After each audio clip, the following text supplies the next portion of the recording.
My name is Daniel Etter. I'm a photographer, writer, and filmmaker from Germany. And yeah, that's basically it. Yeah. What made you come to the idea of making the Where the Light Shines? I was in Afghanistan in 2014 where we did a magazine story on skiing in Afghanistan. And there I met the two protagonists, Alisha Farhang and Sajjad Husseini. And they told me about their idea to try to get to the Olympics. And first I dismissed it as a crazy idea, basically. But then a few months later, I heard from them again, and they're like, "Oh, we're on our way to Switzerland. We're going to train in Switzerland to actually try to qualify." And I thought, okay, this is good material. Yeah. That sounds like a good story if they actually make it. And I just started filming, basically. How did you get contact with them in the beginning?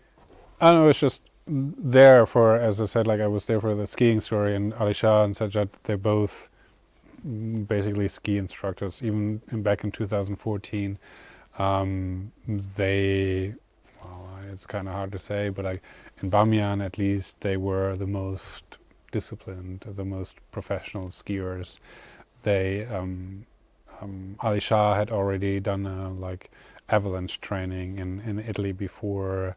He was working as like a guide for some tourists as well. So, you know, like they were just quite famous in Afghanistan, I'd say. Yeah. So they were skiing not in 2014 when you did make the movie.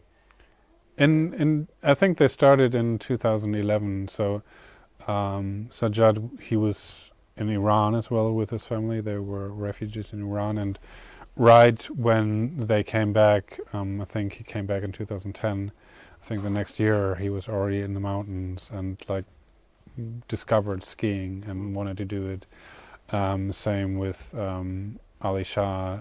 I think the first skis he actually had, he built himself out of wooden planks and, you know, plastic tubes nailed to the bottom of these planks. So, but like was quite quickly he got proper skis, and he was really excited about it, and he liked it. And I think he also liked it because it represented more than just skiing. Like I didn't do the movie to talk about skiing. I'm not interested in skiing itself, but like what we can learn through it. And I think for Ali Shah it also represented like a way to get out of the life he didn't want to live, basically, and then do something else, and it opened a world for him. So yeah, skiing is one thing that is really important in the movie, but it's just one way to tell the story of the ambitions and dreams of young people in Afghanistan. The interesting thing about movie is when I watch the movie, it reminds me about my childhood, because we did that when we were child. Yeah. So it's very interesting. You skied, or like you had no, like not skiing. You know, we just sliding in the snow. Yeah. the snow. Nice. Yeah. Yeah. When was your first time to visit Afghanistan? I think must have been 2010 or 2011. Okay, and you were in Bamiyan? No, back then I wasn't in Bamiyan. I was back then I was actually with the U.S. and German military, and did embeds with them for a few weeks. Like I said, like I was in Afghanistan, but you're not really in this case. If you're with a foreign military force, you're not really in the country because you're very shielded off from the rest of the country. But I was in Kabul before, but I didn't travel much in Afghanistan before. And then 2014 I came to Bamiyan the first time, and went to other places as well, but mostly I stayed in Bamiyan. Okay. Do you remember about your feeling when you first arrived in Afghanistan? The first time I went, I remember that I didn't tell my parents that I went there, and I was honestly, I was nervous because, of course, your perception, or a preconceived perception of a country is shaped very much by the image you see in the media, and the image in the media was not very good. You know, like the first time when you're still relatively young, well, at least under 30, I was. The first time I went, I was nervous to go there, but like normally becomes routine, and like it's not all as bad as you think it would be. Yeah, I mean, there's other parts, and this is also why we did this movie, because Bamiyan has always been safe, but it's still a part of Afghanistan. What was the most beautiful side of Afghanistan, you think? The most beautiful side? Nature, people, culture. It's a combination of things, but like the nature is spectacular. The landscapes, especially in Bamiyan, are breathtaking, and some of the most spectacular sights in the world. If you drive these mountain passes and go on these mountains, it's really nice, breathtaking, really. But also in Bamiyan, especially, it was just a really nice place to be, because everybody was open and friendly and interested in you, and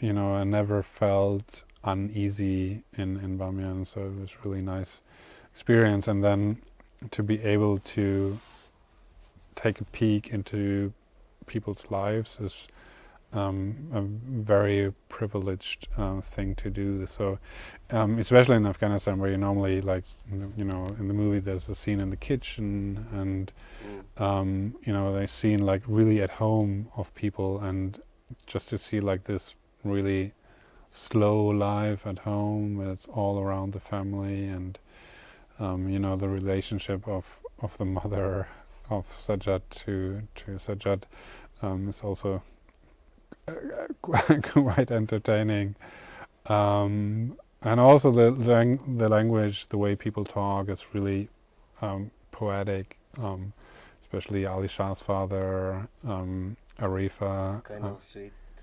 Yeah, but like also very metaphorical. It's like, you know, here we find peace in our shovels, and like, you know, and at one point, I think it's not in the movie, Ali Shah's father says like, I grew my beard here and it turned gray here, and this is the place where I want to die.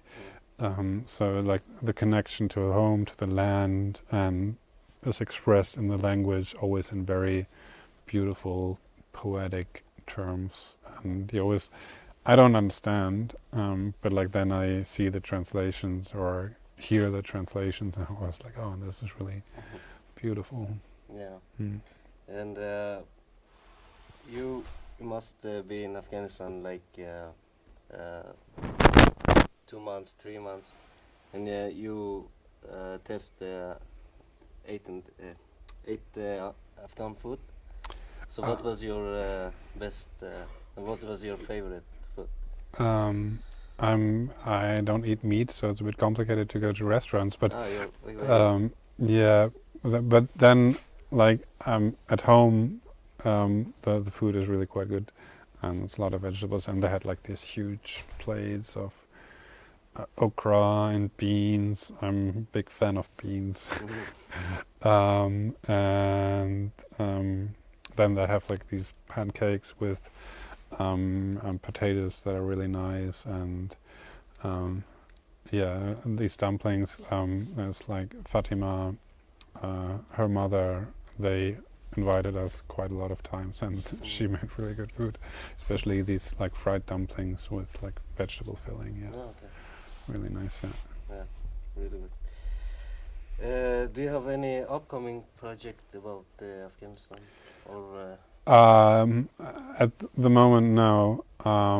Of course, everything has changed. I didn't travel to Afghanistan this time. I had the opportunity to go for a magazine and stuff, but I didn't travel this time because I also, you know, I have a partner, and they have responsibility, and like it seemed there was, well, for personal reasons we decided that it wasn't the right time.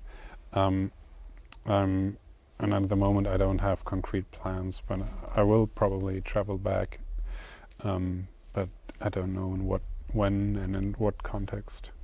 Especially now it's really hard to make movies in Afghanistan. Yes, it is. I mean, like at the moment there's still, I think, a time frame where you can work as a foreign journalist, again, not so much as an Afghan journalist, and a much more danger in Afghanistan right now. But like for foreign journalists at the moment, because your colleague talked about it before, Afghanistan needs the help of the international community, just in terms of food, in terms of finances, and so they have no interest to, you know, harass or threaten foreign journalists. So like at least for the moment it seems relatively safe, yeah. But I know I've seen images of local journalists who get tortured by the Taliban and imprisoned and in some cases killed. So like I don't want to diminish that, but like you know, there's normally you want people from Afghanistan to tell their own stories, but like sometimes it's just too dangerous. So we are privileged as foreigners, foreign journalists, but you can use that privilege for a good use, basically. Yeah. Okay. So Daniel, I have no more question, and it's an honor to have you here in our first film festival. Yes. I hope we will see you next year also. Inshallah. Thank you very much for inviting me. It's really nice what you did here. Thank you.